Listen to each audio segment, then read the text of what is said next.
Hey everybody, JT Smith here with another advanced marketing tactic. Today I want to show you how I write incredible Facebook advertisements.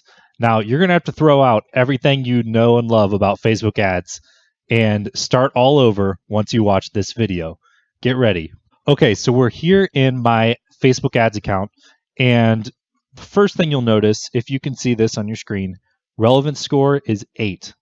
That's a really high relevance score. A lot of people profess to only getting 2s and 3s, and they're usually pretty happy with the results, but not as happy as you'd be if you had an 8 relevance score. Now, let me tell you, this ad has gotten up to 9 or 10 relevance before.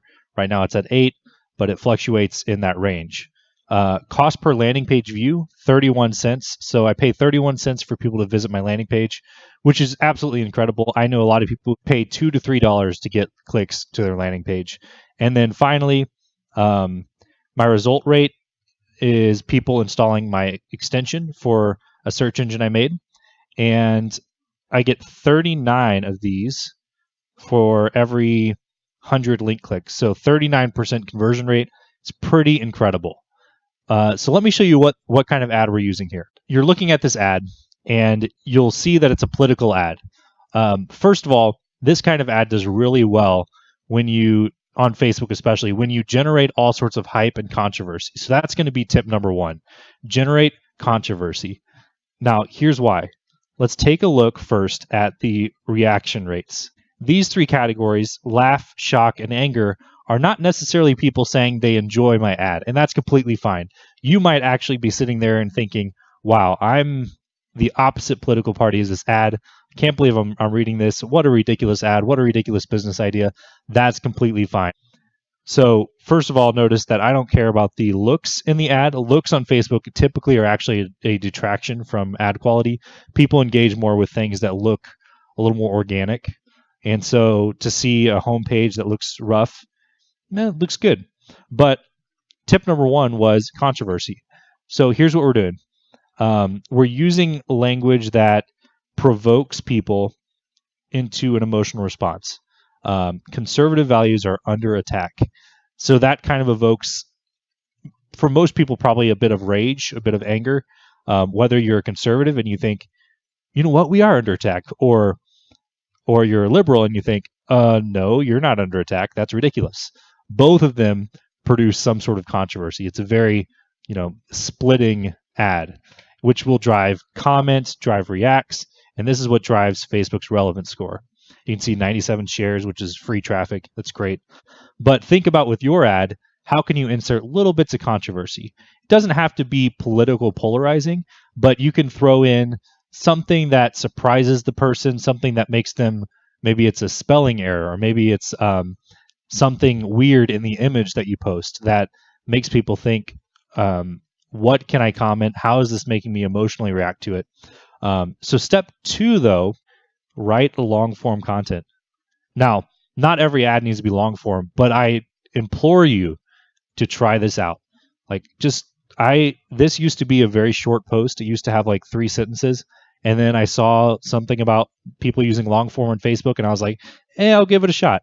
So I went here and I wrote all of this stuff. And this is, not a ridiculous amount of text. People are willing to read it, but it's engaging. But it really makes sure that people, before they click, are aware of what this product is. They're emotionally ready to convert once they get to the landing page. And I think that's the main reason this ad has 39% conversion rate on clicks, because people read through all this. They know what's going on. Tip number 3, make sure it's all different types of persuasion. So you have emotional persuasion. That's pathos, right? The stats and the logic, the lists and all of that, that really drives the logos section of the persuasion, right? So if you've taken any persuasive study class in school throughout your K-12 education or even in college, you'll know that there's pathos, ethos, and logos, and all of these contribute to an overarching persuasive argument.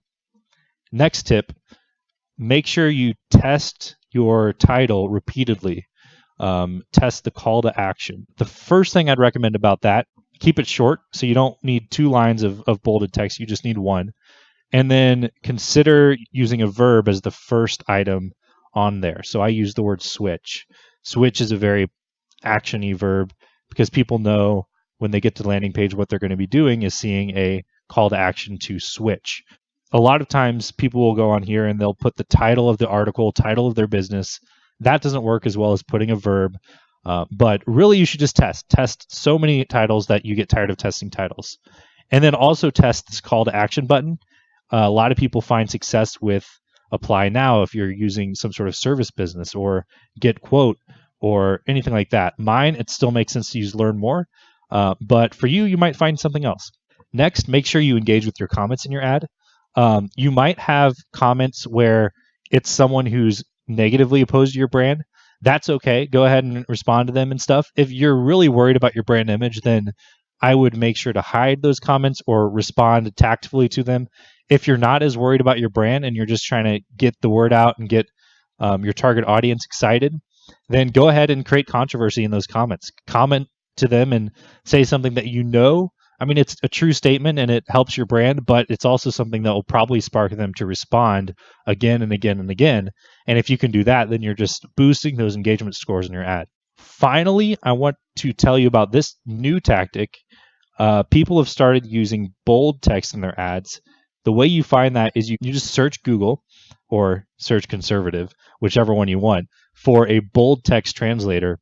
So then you can copy and paste it into your ad. So if I were to edit this ad, I could copy and paste that text into this ad.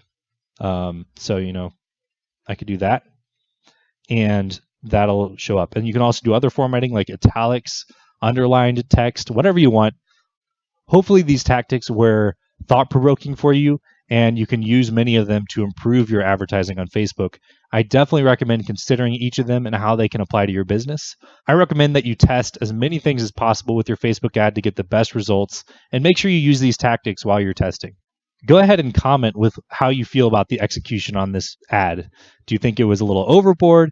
Do you think it needed a little more controversy? What did you think of the ad? Make sure you comment below and we'll get our own controversy started. If you enjoyed the video, make sure you subscribe and get that bell notification on so you can be the first one to find out about new marketing tactics that I publish. Thank you for watching. Have a good one.